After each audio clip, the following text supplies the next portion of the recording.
মেদিনীপুর জেলার কাঁথি শহরের big budget পুজো কমিটির মধ্যে অন্যতম হলো নান্দনিক ক্লাব। শুক্রবার বিকেলে ফিতে কেটে পুজো প্যান্ডেলে উদ্বোধন করেন রাজ্যপাল সিভি আনন্দ বোস।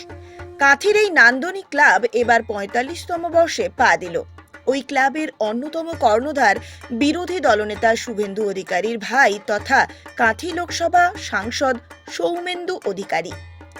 এই দিন রাজ্যপালকে স্বাগত জানাতে মঞ্চে উপস্থিত ছিলেন প্রাক্তন কেন্দ্রীয় মন্ত্রী, গ্রাম উন্নয়ন দপ্তরের তথা প্রাক্তন সাংসদ শিশির অধিকারী এবং তমলুক লোকসভার প্রাক্তন সাংসদ দিব্যেন্দু অধিকারী।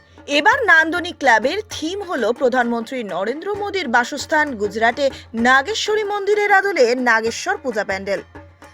বাংলা ভাষায় রাজ্যপাল সিভি আনন্দ বোস মঞ্চে উঠে বক্তব্য রাখেন। তিনি বলেন, আমি বাংলা ভালোবাসি, বাংলা ভাষাও বলতে ভালোবাসি। মা বোনেদের দুর্গাপূজার শুভেচ্ছা জানাই। দুর্নীতির বিরুদ্ধে আমাদের লড়াই চলবে, হিংসা শেষ করব। কাঁথি লোকসভা প্রাক্তন সাংসদ শিশির অধিকারী বলেন, পবিত্র এই মাটিতে বহু মানুষ শহীদ হয়েছেন।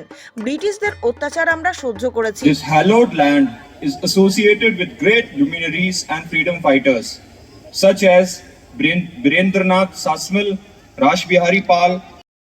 মঞ্চে বক্তব্য রাখতে গিয়ে তিনি হাসপাতালে ঘটে যাওয়া অভয়ার বিচার চাই বলে দাবি তুলেছেন। তিনি আরও বলেছেন, আরজিকর হাসপাতালে পড়ুয়া চিকিৎসকের মৃত্যুর ঘটনায় শুধু বাংলা নয়, সারা দেশে প্রভাব পড়েছে। অভয়ার উপর যারা নারকীয় অত্যাচার করেছেন, এমন ঘটনা ঘটিয়েছেন, তাদের কঠোর থেকে কঠোরতম শাস্তি চাই। অনুষ্ঠানে হাজির ছিলেন প্রাক্তন সাংসদ কাঁথি শিশির অধিকারী, প্রাক্তন সাংসদ তমলুক দিব্যেন্দু অধিকারী, কাঁথির বর্তমান সাংসদ সৌমেন্দু অধিকারী। এছাড়াও কাঁথি, এগড়া, খেজুরি, ভগবানপুর বিধানসভার বিধায়ক সহ বিশিষ্ট ব্যক্তিবর্গ। স্বাধীনতা সংগ্রামীদের প্রতি শ্রদ্ধা জানানো হয় এই মঞ্চে। ক্লাবের ম্যাগাজিনের উদ্বোধন এবং পুজো মণ্ডপের ফিতে কেটে দ্বারের উদ্ঘাটন করেন রাজ্যপাল সিভি আনন্দ বোস। রাজ্যপাল আমাদের জানান, আমাদেরকে সকলকে শারদীয় শুভেচ্ছা। আসুন মা দুর্গার চরণ তলে নিজেদের সমর্পণ করি। এটা একটা আত্ম উপলব্ধির সময়।